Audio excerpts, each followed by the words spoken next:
On today's episode, Grok 3 has arrived, Giga India is coming soon, while Tesla builds an electric truck stop and hits back at cable cutters. Elon Musk's artificial intelligence company, xAI, has revealed a new upgrade to their large language model chatbot, Grok 3, something that Elon Musk has already called the smartest AI on Earth. Grok 3 was trained at the Colossus data center in Memphis, Tennessee, which Elon has revealed is now running on a total of 200,000 NVIDIA H100 GPU chips, which is double the number of GPUs that Colossus launched with in the summer of 2024, and Elon says that it took just 92 days to complete the expansion. And just in case you were wondering, Colossus was already the world's most powerful AI training system with just 100,000 GPUs. This would mean that Grok 3 was trained with approximately 10 times more computing power than its predecessor, Grok 2, which is already a very high-performing language model. Using the Colossus infrastructure, xAI was able to bring Grok 3 online in just 19 days, a process that would traditionally have been 4 to 6 months of training at any comparable operation. And Elon is stressing that Grok 3 is still very much in development. The training process is ongoing. What has been released so far is a beta test that is limited to X.com Premium Plus subscribers. Elon says that Grok 3 will improve every day and that it will take about a week before a proper judgment can be made on its true performance. Which is kind of crazy because even right now, Grok 3 is leading every other AI model. That includes the latest updates from OpenAI, Google, and China's DeepSeek AI. Not only does Grok 3 lead the industry on synthetic benchmark scores, Grok 3 also came out on top of the chatbot arena. This is where real human users rank the performance of different language models based on nothing but their raw output.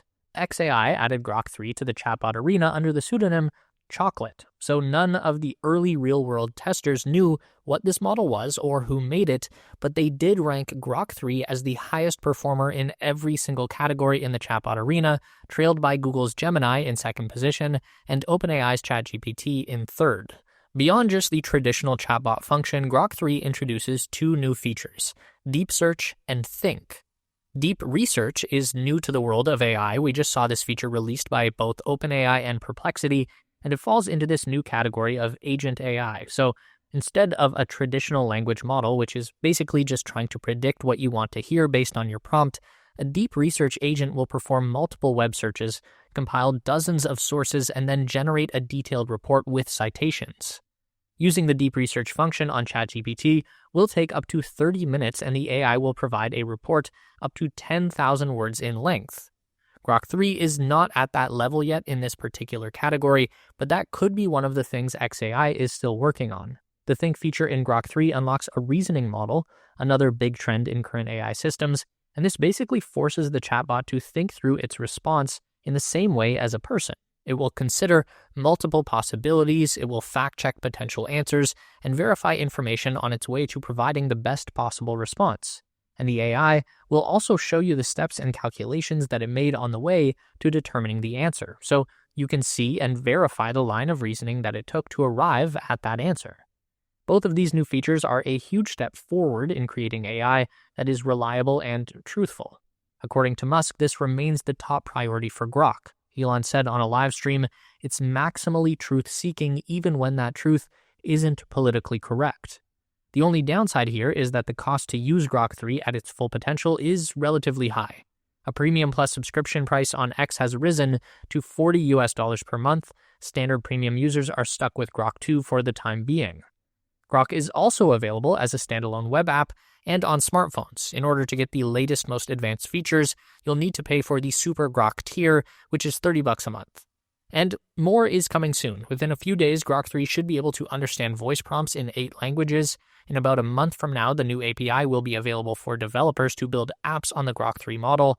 And by the third quarter this year, Grok will have multi-agent collaboration features, which basically means that Grok 3 can become your own personal digital assistant and perform a wide variety of tasks simultaneously and autonomously. Tesla's Gigafactory India is coming. No, for real this time, I promise. Tesla is now officially hiring in India, which gives us finally the clearest sign that it plans to enter the country. This comes just 5 days after Elon met with Indian Prime Minister Modi in Washington, D.C. Tesla has posted 14 job openings on its website, ranging from vehicle service, sales, and customer support to operations positions. Tesla has also reportedly selected sales showroom space in both New Delhi and Mumbai. It has been a long road for our Tesla fan friends in India. Elon has been teasing this move for a decade now, and we really do trust that this time is different purely because it's not just based on Elon's predictions anymore. With the help of our friends at Tesla Club India, we've got a full timeline to show you what Tesla has planned for India through the years. The earliest info from Elon was back in 2015, and it was a no, writing, "Auto import duties are prohibitively high, hoping for a special category for EVs. Most of our discussion was about batteries."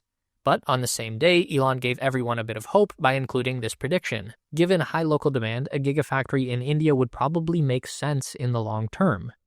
Then, suddenly, on the 1st of April 2016, Elon said Model 3 orders would open in several countries, including India, and that Tesla will include an India-wide supercharger network. The very next day, Elon made a specific note: "We are working on an exact date, but Tesla will be in India before Model 3 production starts." Note that the Model 3 started production in mid-2017, so nearly 8 years ago. As of today, Tesla is not yet in India. At the end of 2018, Elon was hoping for a partial presence in India, Africa, and South America by the end of next year, with broader expansion in 2020. Very specific, but again, did not happen. August 2019, Elon seems to have gotten another update from India saying, "I'm told import duties are extremely high, up to 100% even for electric cars. This would make our cars unaffordable." Under the same thread, Elon elaborates, "For other countries, we pay in part for the local factory by selling cars there ahead of time." Also, gives a sense of demand. Current rules in India prevent that, but recent changes in sales tax give hope for future changes. In October 2020, Elon replied to the classic "when India" question with "next year for sure." 10 days later, he even specifies "will release order configurator probably in January." In that very January of 2021, things looked promising. A news story is published with the headline, "Tesla is preparing for a robust entry into India, a multi-billion-dollar market." Elon replied, "As promised." June 2023, this one isn't a post on X. This is Elon on camera speaking to Indian reporters after a meeting with PM Modi, quote, saying, "I am planning to visit India next year. I am confident that Tesla will be in India, and we will do so as soon as humanly possible. I would like to thank PM Modi for his support, and hopefully we will be able to announce something in the future. It is quite likely there will be a significant investment in India." Jumping to April 2024, Elon mentions India on an X Spaces. It is now the most populous country in the world, and it should have EVs like every country. It's a natural progression to provide Tesla EVs in India. And that brings us to PM Modi and Elon meeting yet again last week, and now the jobs posting. So that's the journey. Will this year be the year? Let us know your thoughts in the comments below. As you'd expect, India represents a huge new market for Tesla, and we know that the country has begun relaxing its strict regulations on vehicle imports. Although India is famous for its three-wheeler segment, which already has a 57% EV market share, the four-wheeled passenger car segment also saw 5 million new cars hit the road, of which 100,000 were fully electric. EVs made up 2% of all passenger car sales, growing by 20% from last year. The EV market is a bit special in India as well, mostly thanks to its restricted access, with the local giant Tata Motors still counting for 60% of all electric vehicles. So, how well will Tesla do in India? Our guess is very, very well once it finally launches. What we're looking at here are plans for the world's first Tesla semi-charger station, Tesla's version of an electric truck stop coming soon to South Los Angeles County, California. Permits were recently filed for the addition of 12 charging stalls for Tesla's Class 8 semi-truck, South Hamilton Ave, near the city of Carson.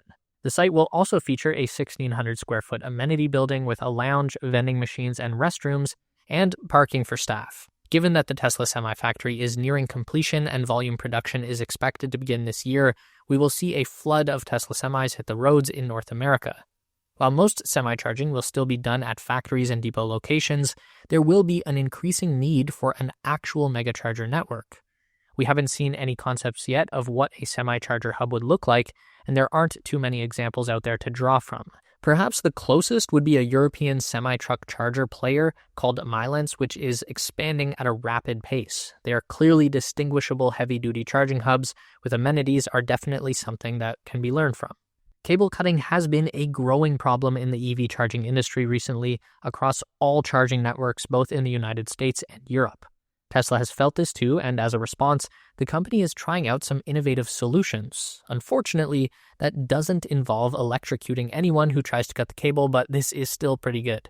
Tesla has started testing new anti-theft devices on supercharger cables in Seattle, Washington, called Die Defender. These are stainless steel hose barriers filled with a pressurized blue dye that explodes when someone attempts to cut the cable. Here's a video of one in action. It's similar to the dye that goes off when you try and rob a bank or an ATM. The leader of Tesla's charging team commented on this, quote, "Just a trial, we're always exploring options. Supercharger cables will also have property of Tesla engraved from our Buffalo, New York factory, so recycling companies shouldn't accept them and notify us. It's a scalable, cost-effective solution that doesn't impact service operations and customer experience."